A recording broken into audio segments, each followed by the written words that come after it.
Hello dear soulmate, welcome back to my channel CEO Dress. My name is Esther, and in this video we're going to be learning how to make this beautiful bustier dress that has a plunged neckline and an exaggerated hip. If you're interested in learning how to watch this, do well to join us. And if you're just seeing this video for the first time, I posted a pattern drafting video some days ago, and I'm going to leave the link in the description box for those of you that have not watched it. So do well to go check it out before coming to watch this. And if you have been waiting for this, you're welcome. Thank you for joining us. So if you're interested, let's quickly get into it. Okay, so I'm going to to transfer my pattern to fabric, and this is what I have here. I went ahead to cut my yoke, and this is what it looks like. I added half of an inch towards the lower part and the armhole area, and I also added half of an inch around for the front. You can see I cut two pieces for the front, for the main fabric rather, and the lining. I'm using this Ankara piece for it, and I also cut the back as well, two pieces for the main fabric and two pieces for the lining. And this is the skirt area. As you can see, I also cut two pieces each for both the fabric and the lining. So just go ahead and do this. Okay, so we're going to first of all work on the upper bodice first before we go to the lower part. But first we're going to cut our pad. We're going to be using a wording to make a pad for this, and I'm just going to trace it out on this paper. So from the main measurement, not from the allowance, from the main measurement, I came in by 1.5 inch, 1.5 inches rather, and I just went ahead to curve it in like this. Okay, so I'm going to cut out the under bust area because we're not going to be using the other part. We just want to measure from the bust point to the under bust. Okay, so I hope you understand what I'm saying. So from this center front area of this plunge neckline, I'm going to mark half of an inch from the lower part. I'm going to come up by half of an inch and connect it into the side, and I'm going to cut it out like this. This is just to help that place to balance properly. And now I'm going to transfer it to my wording. So I'm using a wording that is not too thick and then not too light as well. So when you want to buy, just tell the person that you want something like medium size, not too light, not too thick, just moderate. So after that, I'm going to pin it down so that I can cut it without it shaking. I'll just pin it down to put it in place, then I'll cut it out. So please do not add allowance. I added allowance, and when I remembered, I just trim it out. So you don't need to add any allowance, just go ahead and cut it out exactly the way it is. And also cut two pieces of this. Okay, so after cutting it out, I'm going to place it on my main fabric. Remember that you're going to iron ST on your fabric. Okay, the main fabric, just iron ST just to give it strength. Okay, and you can see the way I label it with the arrows indicating the parts that will be joined together.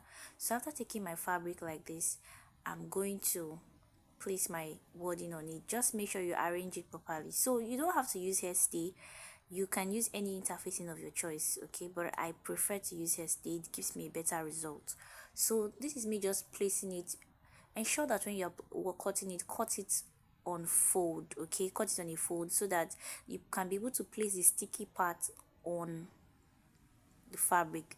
When you press it, it's going to stick to it, although the gum is not so strong. So I usually use hemming gum to put it together. So you can use hemming gum there so that it sticks together, and after doing that, you can also put another stay on it to hold it in place. Although I didn't do that, but I would advise you, if you have enough stay, go ahead and do it. I do not have enough, that's why I just left it like that. So I'm going to leave that first and just show you that this skirt part, you need to put collar stay on it.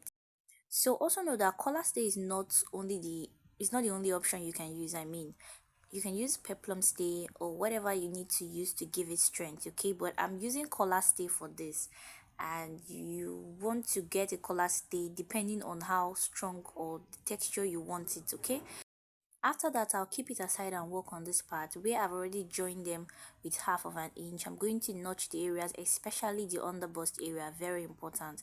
So after placing them right side facing each other, I'll join them together and notch them. And now I'm going to advise that you take it to your sewing machine and open the seams, very important. So I noticed there was some kind of excess around this area, and I just trim it out. So go ahead and notch it around and press it open. Also make sure you notch the underbust, very important. This helps it to to relax properly at that area. Okay, after notching, after pressing and notching, you're going to put your net.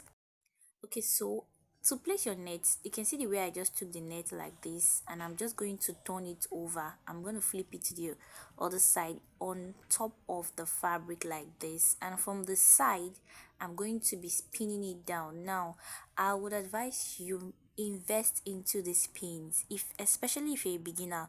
Please make sure you use pins, especially if you're a beginner, because doing this plunge neckline can be a little, difficult, not exactly, but a little. So you want to pay a lot of attention to it to make sure that you get it well. So I advise you use pins just to help you get it right. After that, go ahead and stitch it with about 0.25 to where it stops, and then place it on the other side as well. Turn it over, starting from the end.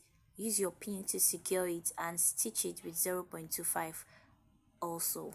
Okay, so when you're doing this, you don't want to stretch your net. Okay, make sure that the areas that is stretchy is not vertically placed. Place it horizontally, and do not stretch your net while you are sewing. Okay, you don't want it to expand or have any form of gaping. Just allow it to relax properly over there. Then you stitch it down. So you're going to start from where it stops at the center there and take it all round with 0.25. After stitching, this is what you're going to have. Now you're going to be closing the center, where you're just going to come over this way like this, and you're going to fold it. You're going to turn it over. Then you're going to go ahead and stitch it. Just pin it down if you must, and then stitch it from the end with 0.5 inches to where it stops. Okay, after stitching it, this is what I have, and you can see it's looking so good. You can see the bustier area is already coming out. Now you can also do bust caging for this if you wish to, but I decided to leave mine like this. I just want to use this as an illustration. So now I took the lining piece, and I'm going to make sure I place it right side facing each other, this ensuring that the net is in between. Okay, so I'm going to pin it down, making sure that the joining aligns. So you want to make sure that everything is equal. That's why you have to make sure the joining aligns, and that's where I started. So I'm going to pin it down all around from the side to the center, and I'm going to stitch it with 1/2 inch. That is the exact measurement we are meant to use. Make sure you do not stitch on your wording, and like I said, I advise you use a hairstay. Use your hairstay to press to cover the wording before you do this, but I'm gonna leave mine like this. So after stitching the two side, I came to the side like this, the center, and close it up as well. Before doing that, you want to make sure you press this or notch it. Okay, and if you don't, when you've closed it, make sure you notch the round area, that is the bustier area.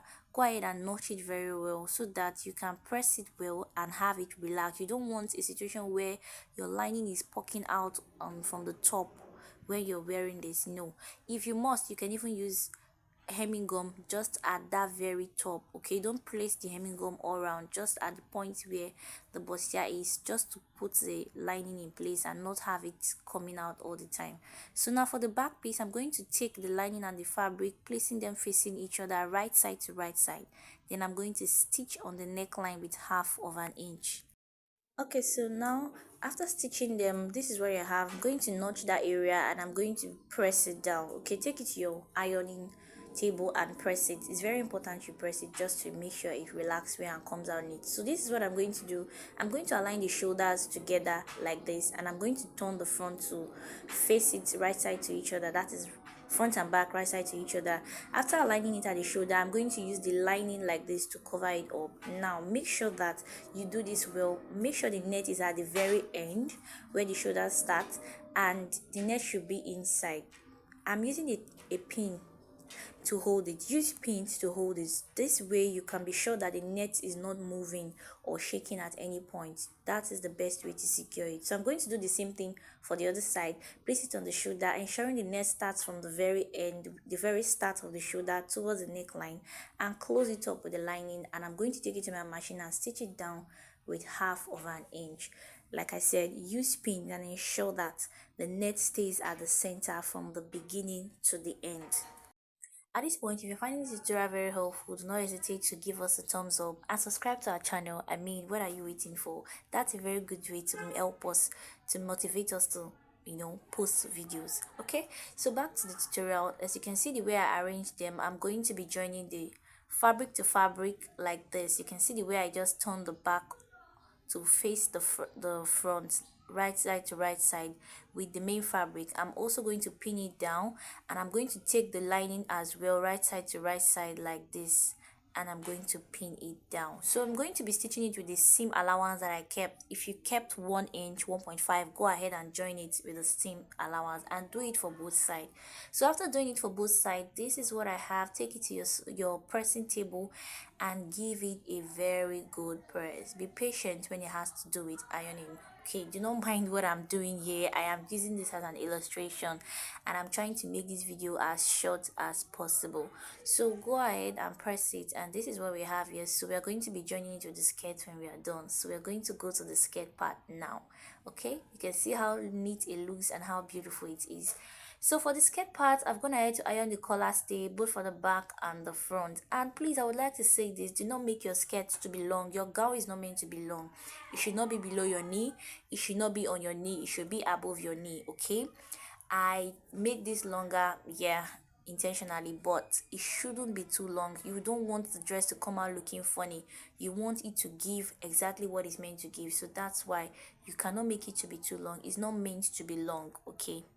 Okay, this is me marking out the areas where I'm going to be putting bone in. So I'm going to be putting Regline bone, sewable bone that some of us know it as, and I'm just marking it. So I'm not going to put the bone in all over. I'm just going to mark areas where I'm going to put it. This is going to help it have more structure. And do not mind my color stay. I'm actually managing. It was not enough. I had to manage what I have there. So I mark half of an inch at the top, and I mark about 1 inch towards the side, which is my seam allowance, because I want to make sure that when I am sewing my boning, I don't sew to the very end. I leave the areas where I'll be using for my joining allowance and my seam allowance. Okay, so just take your boning and sew on it. Sew at the very edges of the boning, just the two edges of the boning. Go ahead and sew following those lines. So I'm also going to mark the same thing for the back. Now if you're new in fashion and you want to learn how to draft, you are a beginner, you want to know how to sew and how to draft, you are in the right place. Just send a message to the number displayed on your screen, and from there we can move. So I've gone ahead to fix my bonings. As you can see, I've fixed them following the lines I marked earlier, and I'm going to be joining them now. So I've gone ahead to fix my bonings following the lines I marked earlier, and I've gone ahead to press it flat. So when you fix your boning, it's not going to come out flat because the bonings usually have this curved shape. So go ahead and press it, and also fix your dart. I forgot to mention that you're meant to fix your dart first before adding your collar stay. You should fix your dart before adding your collar stay or your lining. Okay, so for the fabric, that is the main fabric, I've gone ahead to fix my dart. So I fixed the dart for the back and also for the front, and after fixing that, I'm going to press it. Okay, you want to make sure you press it flat. And to fix this, so I'll determine how wide or how long I want it to be. So on a pieces of fabric, just take pieces. I'm going to measure 8 inches. So this is about 4.5 inches wide for the width. Yes, 4.5 inches for the width, and the length is about 4 inches. So what I did was that I measured 5 inches, and I took about 0.25 inches on both sides. You can measure 6 inches and take, sorry, you can measure 5.5 and take half of an inch on both sides. Then I measured 8 inches and I place it on fold, giving me 4 inches for the length. So the width is 4.5 and the length is 4 inches. So I stitched both sides and turned it over. Then I took it in my ironing table and pressed it. And to place it, I just came down towards the hip area. My waist to hip is about 9 inches, so I marked 10 inches. Actually, I used 10 inches, and I just place it, flipping it to the upper part like this. Okay, after measuring where I want it to be, following the dart line as a guide, I flip it over to the upper part and run a stitch on it with about half of an inch to hold it in place. After running a stitch, I place it down and run a tiny stitch towards the edge and came down by 0.25 to run another stitch. That means I run double stitches to hold it in place. Okay, you can just use one stitch, it doesn't have to be two, but I just wanted to use two. So now that I've done that, I'm going to join the back to the front. So I'll place them right side facing each other, and I'm going to be joining the sides with the seam allowance I left for it. Okay, I'm just going to be joining them from the top, from the waist to the hem. Okay, and I'm going to repeat the same thing for the other side as well. So after placing it, I'm going to join it together. You can secure it with your pins if you have to, and then I'm going to do the same thing for the lining here. I'm going to take the back piece, place it right side facing each other, and I'm going to sew it to the end. You can see that my boning did not get to the end. That is because of the allowance, the seam allowance. So after that, I trim out some part of the allowance, and I even ended up trimming as much as possible because while trying to turn it in, I had a little difficulty, so I had to trim as much as possible.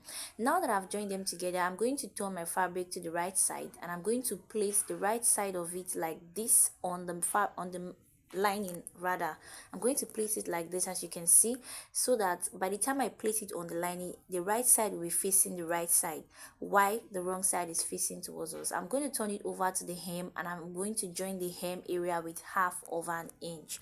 Now you want to make the lining a little shorter than the fabric, the main fabric. Okay, I trim the lining at the end a little so that by the time I flip it over, I'll have the fabric turning it over. I don't know if you understand what I mean. Okay, just go ahead and do it and you see what I'm talking about. After that, I remove the fabric from the inside, and I'm placing the zipper area together like this, and I'm going to stitch it with 1 inch because I left 1 inch for the zipper allowance. Now I'm going to measure how long the zipper is going to be from the top to the skirt. So I'm going to measure where it's going to stop at the skirt. From that point, I marked it, and I'm going to sew down, going into the main fabric like this, as you can see. So I'm going to also sew it, marking where the zipper is going to end on the main fabric as well. So it's going to start from the lining, from where I marked, down to the main fabric where I marked as well. Just go ahead and stitch it with 1 inch. Okay, so you want to take your time to do this. Remember that the lining area is a little structured, so just take your time to do it. And after doing that, give it a very good press just to help you relax. If you have to trim as much as you want. Now that I've done that, I'm going to be turning it over with the main fabric. Now here comes the main work. It's so hard to do this because remember that the dress is well structured, and if you want, you can also add bonings towards the side. The both side, you can add bonings to them if you want to, but I don't want to. I've done that before, it came out really well, but I decided to try this method out. So take your time to do this. It's not going to be something you rush. You want to do this gently, trust me. So when I turned it, I realized that the side was a little pokey, and it was the allowance there was giving me a lot of issues. So I had to take it out, trim it very well, and press it very well, especially the hem area. Trust me, you really need to press that part. So I'm joining it with the upper bodies. After placing them together, I turned that's the upper part, to the skirt like this, right side facing each other, as you can see, and I'm going to stitch it from one side of the zipper to the other end with 1/2 inch. After that, I'm going to fix my zipper, and then the next thing is to fix my sleeve. Okay, so mates, this is the outcome of what we have made, and if you want me to show you a video of how I make this sleeve, kindly let me know in the comment section. But as for now, we are done with this tutorial. If you find this tutorial helpful, please give us a thumbs up and subscribe to our channel. Thank you guys for watching our video. Thank you for your support and your love. See you in my next one.